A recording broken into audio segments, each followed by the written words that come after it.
Namaste, Sat Sri Akal, Adab, a very warm welcome to all you wonderful people to my channel Jollywood by Jolly Bhatia।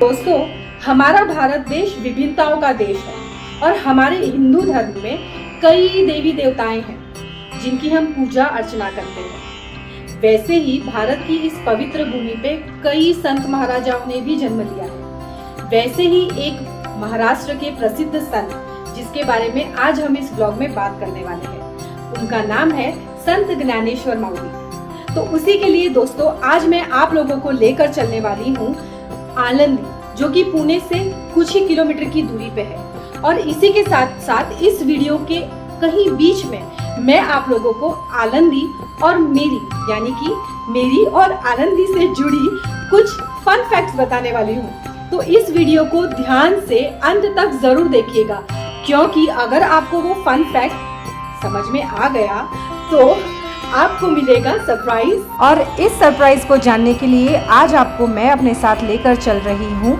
Anandi. तो चलिए चलते हैं और जानते हैं कि आज के इस सफ़र में आप लोगों के लिए क्या रखा है।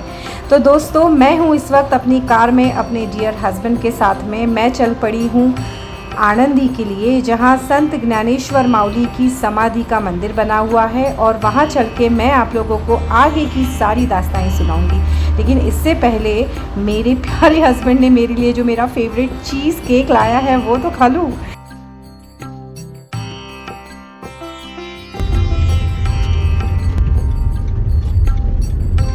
Blueberry cheese cake.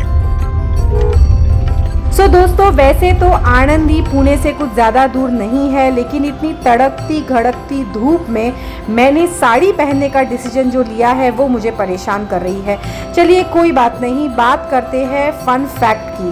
तो फन फैक्ट आज का जो है, अगर आपने पहचान लिया तो पहले 2 विनर्स को मैं अपने तरफ से पर्सनलाइज गिफ्ट भेजूंगी। जी हाँ, अब मैं पहुँच चुकी हूँ आनंदी और ये है आनंदी का खूबसूरत सा ब्रिज।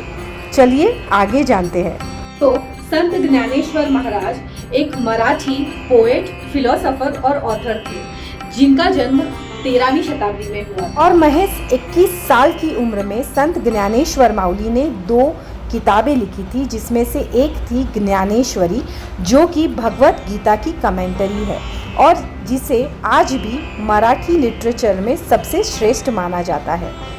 तो दोस्तों अब मैं पहुंच चुकी हूं मंदिर के बाहर और ये है एक मंगल कार्यालय। वैसे ये वही कार्यालय है जहां 2008 में मैंने और प्रेम ने 7 फेरे लिए थे।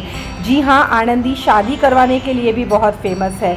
तो दोस्तों अब मैं आ गई हूं मंदिर के बाहर, जहां मैं तिलक लगवा रही हूं। और तिलक का जो है हमारे संस्कृति में एक बहुत ही खास महत्व है।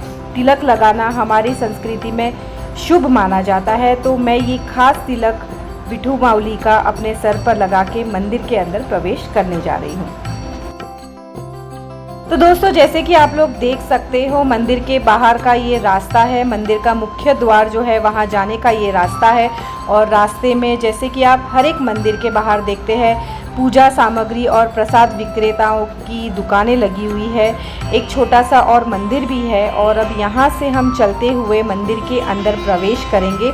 छोटी छोटी दुकानें लगी हुई है जहाँ से आप फूल, हार और प्रसाद ले सकते हैं। दोस्तों संत ज्ञानेश्वर महाराज भगवान श्री विष्णु के अवतार भगवान श्री हरि विठू माउली और पंढरपुर की यात्रा का आनंदी से क्या संबंध है, इस वीडियो में आज जानेंगे। तो बस अब कुछ ही देर में हम लोग मंदिर के अंदर पहुंच जाएंगे और मंदिर के बाहर थोड़ी सी भीड़ है। अभी बहुत जल्द ही पालकी शुरू होने वाली है।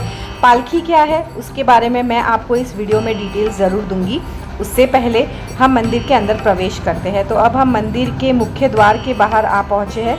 यहाँ बाहर आपको अपनी जो भी फुटवेयर्स है वो निकालनी है और मंदिर के मुख्य द्वार से अंदर प्रवेश करना है। ये है मंदिर का मुख्य द्वार।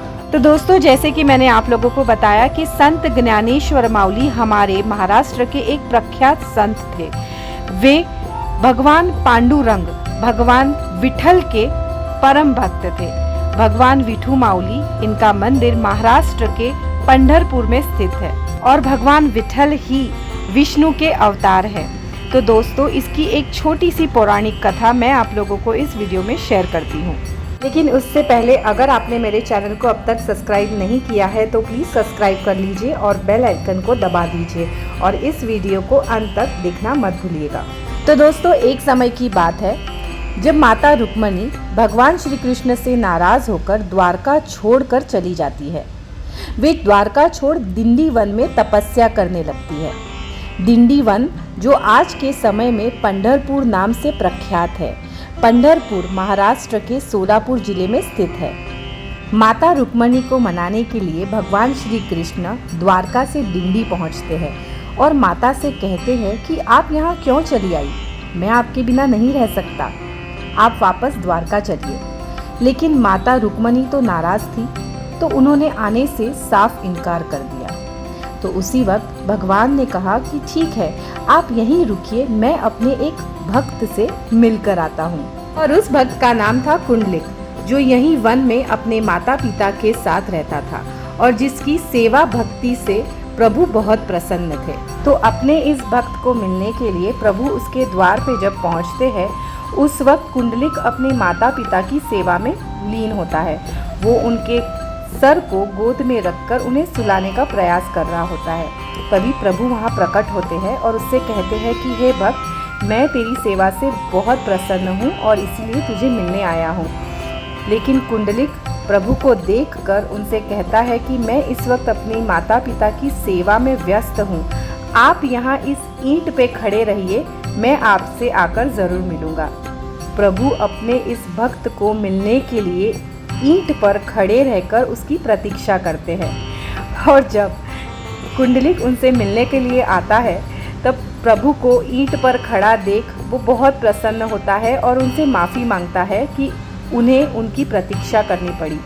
प्रभु कहते हैं कि तुम्हारी इस सेवा भक्ति से मैं बहुत प्रसन्न हुआ हूँ, तुम बताओ कि तुम्हें क्या चाहिए। तो कुंडलिक भगवान से ये प्रार्थना करता है कि हे प्रभु, आप भक्तों के दर्शन के लिए आप यहीं बस जाइए। और तब से भगवान श्री विष्णु यहाँ विठल स्वरूप में निवास करते हैं।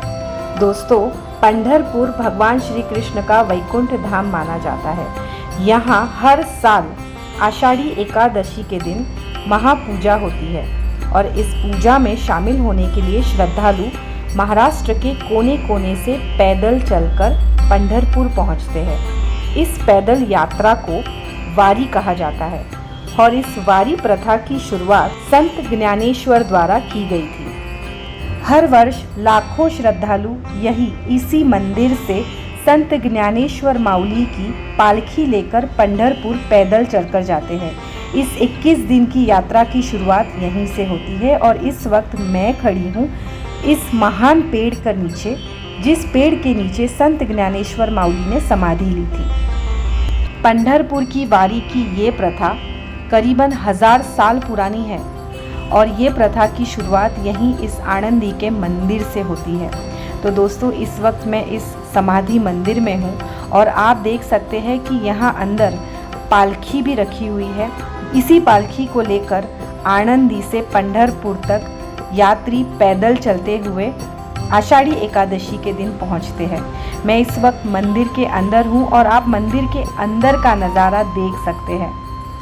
मेरे दर्शकों की जानकारी के लिए मैं ये बता दूं कि इस साल की वारी की शुरुआत हो चुकी है और 29 जून को वारी पंढरपुर पहुंचेगी। दोस्तों, वैसे तो हमारे देश में कई प्रकार की वारियां होती है, जैसे कि देवताओं की वारी, संतों की वारी, लेकिन वारी शब्द का उल्लेख करते ही जिस वारी का नाम हमारे जहन में सबसे पहले आता है तो वो है पंढरपुर की वारी, जो हमारे देश में सबसे ज़्यादा प्रख्यात है। इस गांव और कस्बों में बस या एसटी भी नहीं जाती है, उस गांव से भी माना जाता है कम से कम एक व्यक्ति तो वारी में शामिल ज़रूर होता है।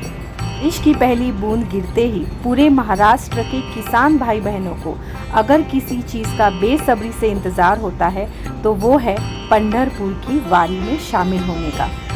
दोस्तों, कहा जाता है कि संत ज्ञानेश्वर माउली के पिताजी भी एक वारकरी थे, यानी इसका अर्थ ये हुआ कि वारी की प्रथा संत ज्ञानेश्वर माउली के पहले से चली आ रही है। इंद्रायणी नदी के पवित्र तट पर बसी ये सुंदर सी आनंदी लाखों विष्णु भक्तों के आस्था का एक केंद्र है। पवित्र इंद्रायणी नदी में स्नान करके लाखों भक्त अपनी आगे की यात्रा की शुरुआत करते हैं। इस पवित्र नदी के तट पर खड़े रहकर मुझे बार बार मराठी फिल्म का बस एक ही गाना याद आ रहा है, और वो है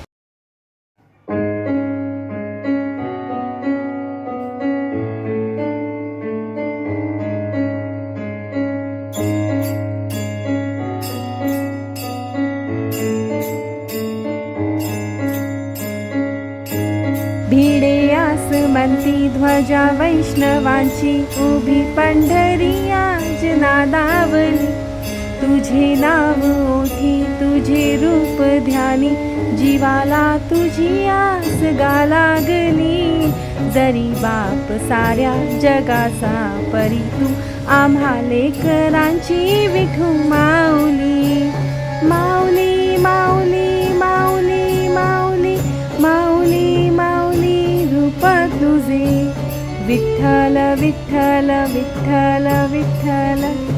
तो दोस्तों, ज्ञानदेव तुकाराम विठू माऊली का नाम लेकर मैं इस वीडियो को यहीं पे आज पूरा कर रही हूँ।